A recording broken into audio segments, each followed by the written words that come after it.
আমাদের আজকের Kishoreganj express train ভ্রমণ যাত্রা শুরু হচ্ছে রাজধানী কমলাপুর রেলওয়ে স্টেশন থেকে।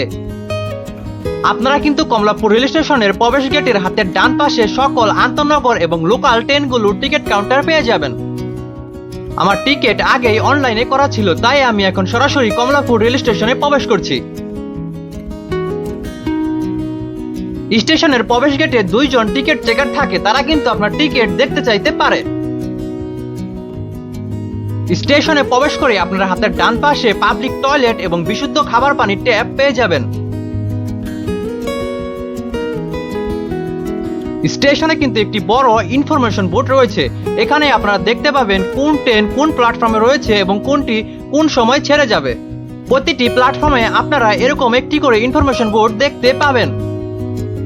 এখানে দুইটি সাহায্য কেন্দ্র রয়েছে, আপনারা যে কোনো সাহায্যের জন্য তাদের সাথে কথা বলতে পারেন। কিশোরগঞ্জ এক্সপ্রেস ট্রেনটি বেশিরভাগ সময় 3 নম্বর প্ল্যাটফর্ম থেকে ছেড়ে যায়, তাই আমি এখন চলে যাব সরাসরি 3 নম্বর প্ল্যাটফর্মে। প্ল্যাটফর্মে কিন্তু অনেক মানুষ তাদের ট্রেনের জন্য অপেক্ষা করে আছে। পাশে থাকা 4 নম্বর প্ল্যাটফর্মেও কিন্তু অনেক মানুষ ট্রেনের জন্য অপেক্ষা করছে। আপনারা প্ল্যাটফর্মে যে সাদা ট্রেনটি দেখতে পাচ্ছেন, এটি হচ্ছে মহানগর এক্সপ্রেস। এটি কিন্তু ঢাকা চট্টগ্রাম ঢাকা রুটে নিয়মিত চলাচল করে। প্ল্যাটফর্মের ইনফরমেশন বোর্ডে দিয়ে দিয়েছে যে আমাদের ট্রেনটি আজকে 1 নম্বর প্ল্যাটফর্ম থেকে ছেড়ে যাবে। কিশোরগঞ্জ এক্সপ্রেস ট্রেনের সকল যাত্রীরা কিন্তু তড়িঘড়ি করে 1 নম্বর প্ল্যাটফর্মের দিকে ছুটে যাচ্ছে। ট্রেনটি কিন্তু এখনো 1 নম্বর প্ল্যাটফর্মে এসে পৌঁছায়নি, তাই আমি ট্রেনটির জন্য 1 নম্বর প্ল্যাটফর্মে অপেক্ষা করতে থাকি। তো চলেন এক নজরে এই কিশোরগঞ্জ এক্সপ্রেস ট্রেনের বাহিরটা আপনাদেরকে দেখিয়ে নিয়ে আসি।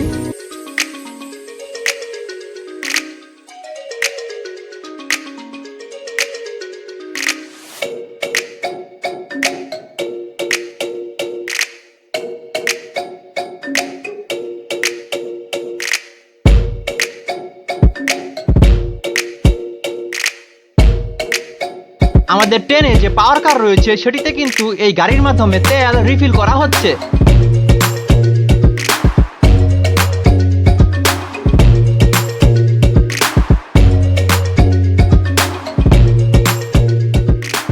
এই মুহূর্তে আমি রয়েছি ট্রেনের একদম সামনে, যেখানে লোকোমোটিভ অর্থাৎ ইঞ্জিন লাগানো হয়। তবে এই মুহূর্তে কিন্তু আমাদের ট্রেনের ইঞ্জিন লাগানো হয়নি। এই কিশোরগঞ্জ এক্সপ্রেস ট্রেনটিতে কিন্তু 2টি মালগাড়ি রয়েছে। এখানে কিন্তু একটি মালগাড়িতে সম্ভবত ফার্নিচার লোড করা হচ্ছে।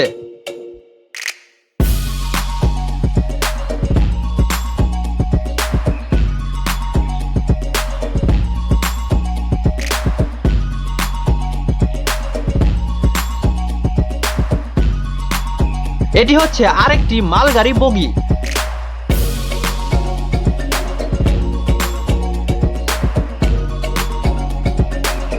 দুইটি মালগাড়ির পরে রয়েছে ক বগি। এই ক বগিতে একটি গার্ড ব্রেক, একটি খাবার গাড়ি ও 15টি নন এসি শুভন চেয়ার সিট রয়েছে। এই ট্রেনের একদম পেছনেও ঠিক এরকমই একটি বগি রয়েছে, সেখানেও একটি গার্ড ব্রেক, একটি খাবার গাড়ি ও 15টি নন এসি শুভন চেয়ার সিট রয়েছে। এই প্রথমটি হচ্ছে ক বগি এবং শেষরটি হচ্ছে ড বগি।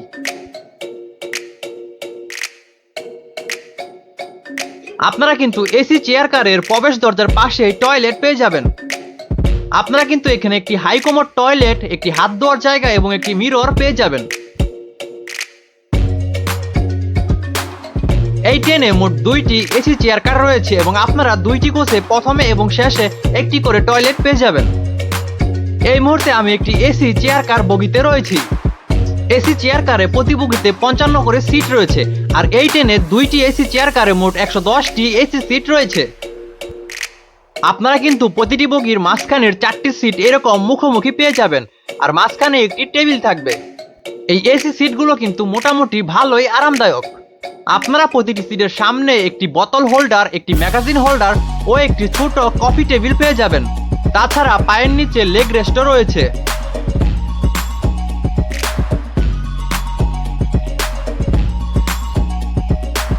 এটি হচ্ছে এই ট্রেনের পাওয়ার কার। এখানে মূলত জেনারেটর রয়েছে। এই জেনারেটরের মাধ্যমে পুরো ট্রেনের বিদ্যুৎ সাপ্লাই করা হয়ে থাকে। এই মুহূর্তে আমি রয়েছি নন এসি শুভন চেয়ার কার বগিতে। এই ট্রেনে মোট 8টি নন এসি শোভন চেয়ার কার কোচ রয়েছে। এই নন এসি শোভন চেয়ার সিটগুলি এসি চেয়ার কার সিটের তুলনায় কিছুটা কম আরামদায়ক। প্রতিটি কোচের সামনে এবং পেছনে রয়েছে একটি করে হাত ধোয়ার জায়গা এবং একটি মিরর। নন এসি কোচের টয়লেটগুলো কিন্তু এসি কোচের মতো হাই কমোড নয়। আপনারা নন এসি সিটের সামনে একটি বোতল হোল্ডার পেয়ে যাবেন। তাছাড়া নিচে একটি লেগ রেস্ট রয়েছে। তবে এসি সিটের মতো এখানে কিন্তু ম্যাগাজিন হোল্ডার ও ছোট কফি টেবিলটি নেই। সিটের উপরেই কিন্তু ব্যাগ রাখার জন্য জায়গা রয়েছে। প্রতি 2টি সিট পরপর একটি করে ফ্যান রয়েছে। এই ফ্যানগুলোর বাতাস খুবই অল্প।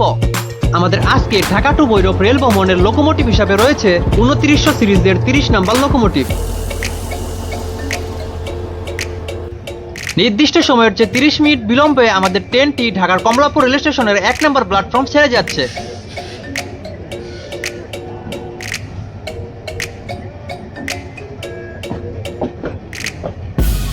ঢাকা থেকে কিশোরগঞ্জ পর্যন্ত এই ট্রেনটি মোট 14টি স্টেশনে যাত্রাবিরতি করে থাকে। এই ট্রেনটি সপ্তাহে 6 দিন ঢাকা কিশোরগঞ্জ রোডে নিয়মিত চলাচল করে। সোমবার হচ্ছে এই ট্রেনের অফ ডে। এই ট্রেনটি প্রতিদিন সকাল 10:30 ঢাকা থেকে ছেড়ে দুপুর 2টায় কিশোরগঞ্জ গিয়ে পৌঁছায় এবং কিশোরগঞ্জ থেকে বিকাল 4টায় ছেড়ে রাত 8টায় ঢাকায় এসে পৌঁছায়।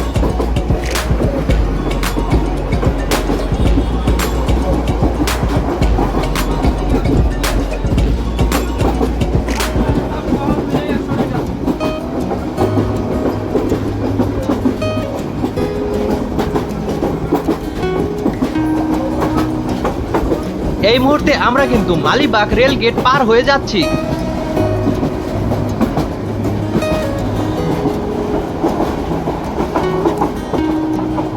এখন আমাদের ট্রেনটি নবনির্মিত ঢাকা এলিভেটেড এক্সপ্রেসওয়ের নিচ দিয়ে যাচ্ছে।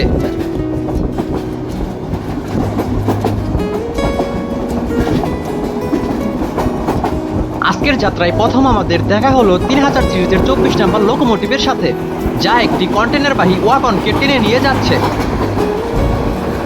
এই কন্টেনারবাহী ওয়াগনগুলো কিন্তু অনেক লম্বা হয়ে থাকে।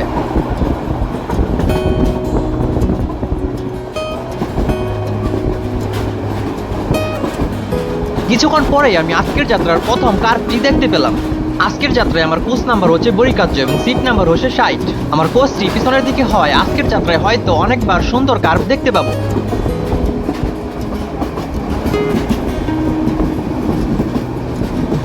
এই মুহূর্তে আমরা পৌঁছে গিয়েছি আমাদের আজকের ভ্রমণের প্রথম যাত্রাবিরতি স্টেশন বিমানবন্দর রেলওয়ে স্টেশনে। ঢাকা বিমানবন্দর রেলওয়ে স্টেশনে আমাদের ট্রেনের 5 মিনিটের হল্ট রয়েছে। বিমানবন্দর রেলওয়ে স্টেশনের 2 নম্বর প্ল্যাটফর্মে 3000 সিরিজের 1 নম্বর লোকোমোটিভ নিয়ে দাঁড়িয়ে রয়েছে নোয়াখালী থেকে সেরে আসা আন্তনগর নোয়াখালী এক্সপ্রেস। নোয়াখালী এক্সপ্রেস ট্রেনটি কিন্তু নীল এবং সাদা মিক্স রেখে চলাচল করে।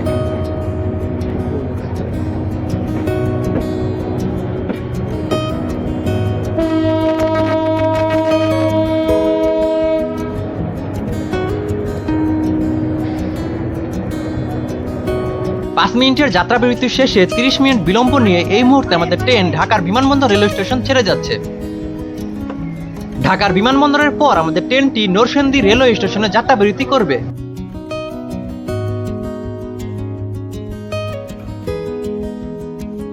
বিমানবন্দর রেলওয়ে স্টেশন থেকে টঙ্গী জংশন রেলওয়ে স্টেশন পর্যন্ত চোরদের একটি রাজত্ব রয়েছে।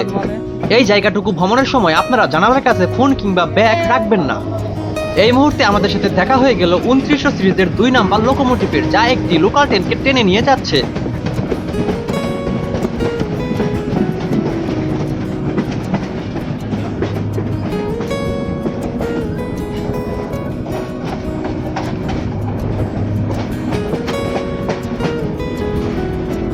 আমি তো অবাক, এই ট্রেনের পেছনে একটি লোক খুবই ঝুঁকিপূর্ণ অবস্থায় বসে রয়েছে।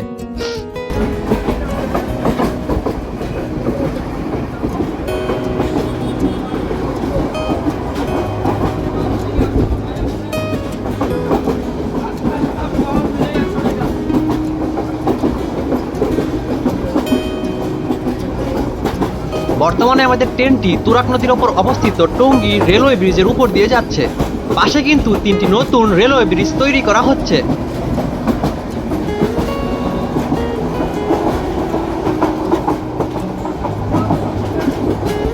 টঙ্গীর এই অংশে কিন্তু রেল লাইনের পাশেই ঝুঁকিপূর্ণ একটি বাজার দেখতে পাচ্ছি।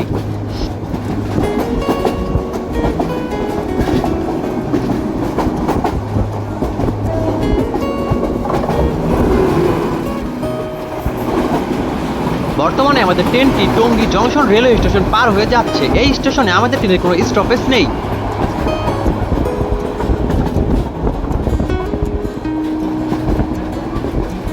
টঙ্গী স্টেশনের ৩ নম্বর প্ল্যাটফর্মে ৩০০০ সিরিজের ১২ নম্বর লোকোমোটিভ নিয়ে দাঁড়িয়ে রয়েছে একটি কন্টেনারবাহী ওয়াগন ট্রেন।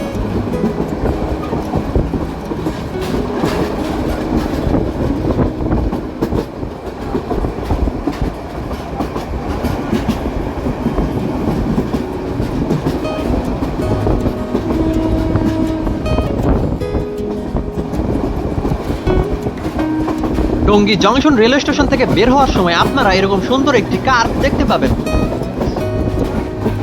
কিশোরগঞ্জ এক্সপ্রেস ট্রেনটি কিন্তু যাত্রাপথে মোট ১৪টি স্টেশনে যাত্রা বিরতি করে। ঢাকার কমলাপুর রেল স্টেশন থেকে ছেড়ে Bimanbandar railway station, Narsingdi railway station, Methikanda railway station, Bhairabbazar railway station, Bajitpur railway station, Sararchar railway station, Manikkhali railway station, Gazihata railway station এবং সর্বশেষ কিশোরগঞ্জ রেল স্টেশনে গিয়ে তার যাত্রা শেষ করে। বিমানবন্দর রেলওয়ে স্টেশনে ৫ মিনিট, নরসিংদী রেলওয়ে স্টেশনে ৫ মিনিট, তাছাড়া বাকি সব স্টেশনে ২ মিনিট করে যাত্রা বিরতি করে। একমাত্র ভৈরব রেল স্টেশনে এই ট্রেনের লোকোমোটিভ ঘোরানো হয়, যার কারণে সেখানে কিন্তু ২০ মিনিটের যাত্রা বিরতি করে।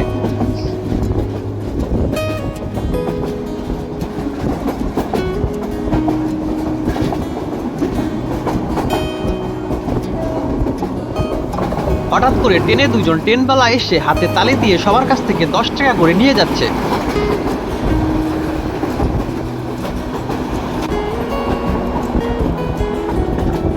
আমাদের ট্রেনটি কিন্তু ট্যাক কাঁপানো গতিতে সামনের দিকে এগিয়ে যাচ্ছে।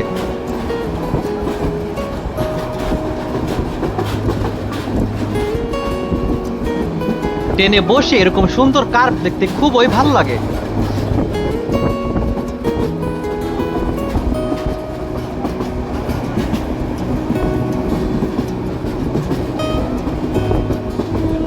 এই মুহূর্তে আমরা কিন্তু পুবাইল রেলওয়ে স্টেশন পার হয়ে যাচ্ছি।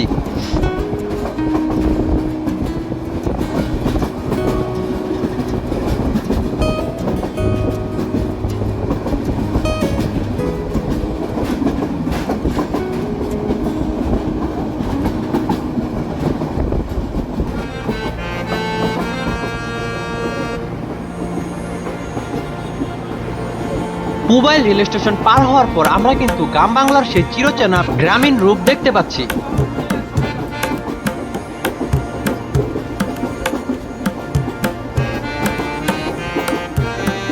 এই মুহূর্তে আমাদের ট্রেনটি একটি বিলের উপর দিয়ে যাচ্ছে।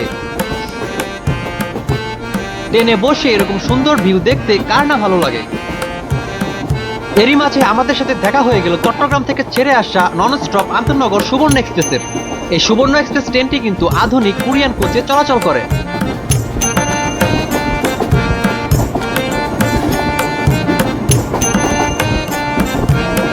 এই মুহূর্তে আমাদের ট্রেনটি ঘন্টায় ৬৪ কিলোমিটার গতিবেগে ছুটে চলেছে।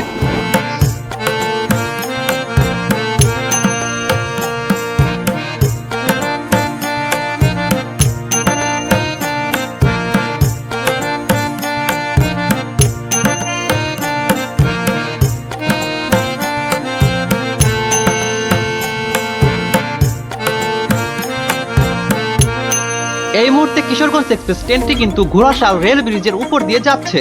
এই ঘোড়াশাল রেল ব্রিজটি কিন্তু শীতলক্ষ্যা নদীর উপর অবস্থিত।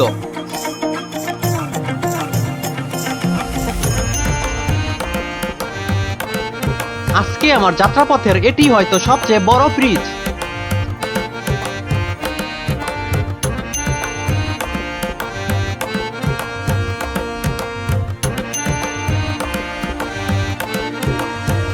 ইতিমধ্যে আমরা কিন্তু ঘোড়াশাল ফ্লাক স্টেশনে পৌঁছে গিয়েছি। এই স্টেশনে আমাদের ট্রেনের কোনো যাত্রা বিরতি নেই।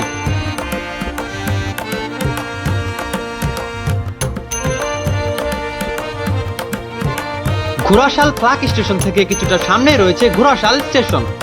এই স্টেশনগুলোতে কিন্তু মেল ট্রেন ছাড়া অন্য কোনো ট্রেন দাঁড়ায় না। যাই হোক, এই মুহূর্তে আমরা কিন্তু ঘোড়াশাল স্টেশন থেকে বের হয়ে যাচ্ছি। কিশোরগঞ্জ এক্সপ্রেস ট্রেনটি ইন্দোনেশিয়া থেকে আমদানিকৃত পিটি ইনকা র্যাকে চলাচল করে। এই ট্রেনটিতে মোট 14টি কোচ রয়েছে। এই ট্রেনে non AC Shovan chair coach রয়েছে 8টি, যার প্রতিটিতে 60টি করে সিট রয়েছে এবং 2টি খাবার গাড়িতে 15টি সিট রয়েছে। মোট 510টি নন এসি সিট রয়েছে। এসি চেয়ার কার কোচ রয়েছে 2টি, যার প্রতিটিতে 55 করে মোট 110টি সিট রয়েছে। এই ট্রেনে কিন্তু একটি ক্যাবিন কোচ রয়েছে, যেখানে মোট 33টি সিট রয়েছে। এরই মধ্যে আমাদের ট্রেনটি কিন্তু নরসিংদী রেলওয়ে স্টেশনে এসে পৌঁছে গিয়েছে। এই স্টেশনে আমাদের ট্রেনের 5 মিনিট যাত্রা বিরতি রয়েছে।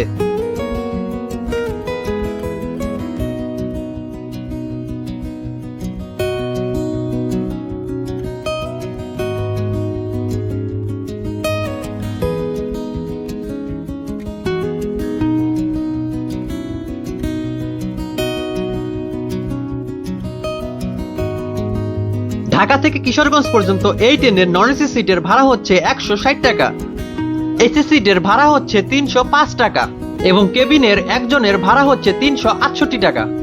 আমি আজকে কিশোরগঞ্জ এক্সপ্রেসের নন এসি সিটের ঢাকা থেকে ভৈরব পর্যন্ত ভ্রমণ করছি। আমার ঢাকা থেকে ভৈরব পর্যন্ত নন এসি সিটের ভাড়া পড়েছে মাত্র 105 টাকা।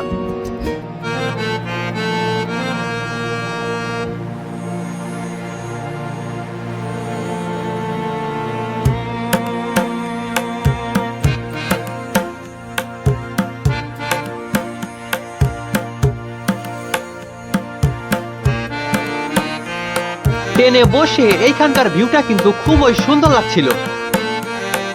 সত্যি ট্রেন ভ্রমণের মজাই কিন্তু আলাদা।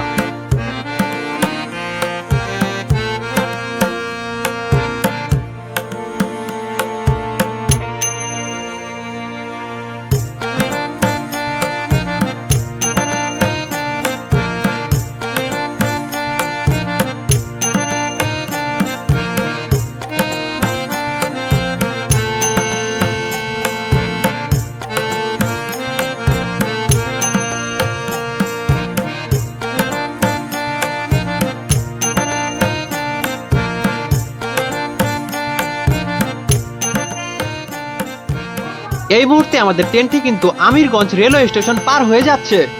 এই স্টেশনে কিন্তু কমিউটার ট্রেনগুলো দাঁড়ায়, যার কারণে আমি কিন্তু এখানে অনেক লোকের সমাগম দেখতে পাচ্ছি।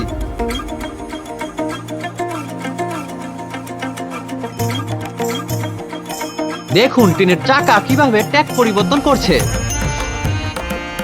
কিশোরগঞ্জ এক্সপ্রেস ট্রেনটি সবুজে ঘেরা রেললাইন দিয়ে দুর্বার গতিতে সামনের দিকে এগিয়ে যাচ্ছে। এরপর আমাদের ট্রেনটি মেথিকান্দা রেলওয়ে স্টেশনে যাত্রা বিরতি করবে।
নির্ধারিত সময়ের চেয়ে 30 মিনিট লেটে আমাদের ট্রেনটি মেথিকান্দা রেলওয়ে স্টেশনে প্রবেশ করছে।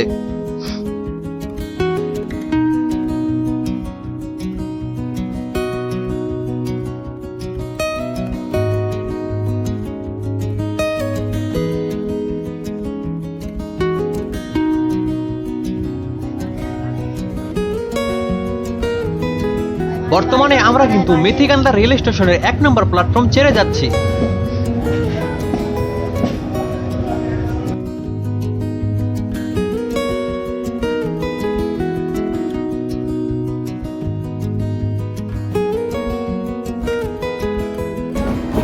সামনে একটি ছোট কার্ভ রয়েছে। আপনারা যদি ট্রেনের পেছনের বগিতে বসেন তাহলে এই সুন্দর কার্ভগুলি দেখতে পাবেন।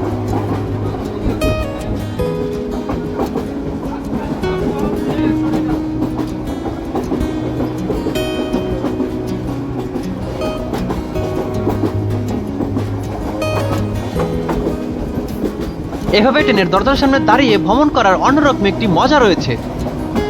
এই ট্রেনটি কিন্তু শুধু দিনের বেলাতে চলাচল করে।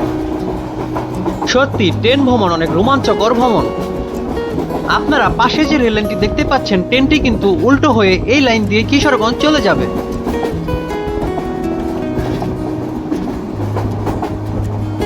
মাত্র 30 মিনিট বিলম্ব নিয়ে আমরা কিন্তু ভৈরব জংশন রেল স্টেশনে চলে এসেছি। এই স্টেশনে এই ট্রেনের 20 মিনিটের যাত্রা বিরতি রয়েছে। এই স্টেশনে কিন্তু এই ট্রেনের ইঞ্জিনটি সামনে থেকে ঘুরিয়ে এনে পিছনে লাগানো হয়। ভৈরব জংশন রেল স্টেশন থেকে আমি কিন্তু আমার আজকের যাত্রাটি শেষ করছি। এই ভিডিওটি আপনাদের কাছে কেমন লেগেছে তা অবশ্যই কমেন্ট করে জানাবেন। আর হ্যাঁ, অবশ্যই এই ভিডিওতে একটি লাইক করবেন আর আমার চ্যানেলটি সাবস্ক্রাইব করবেন।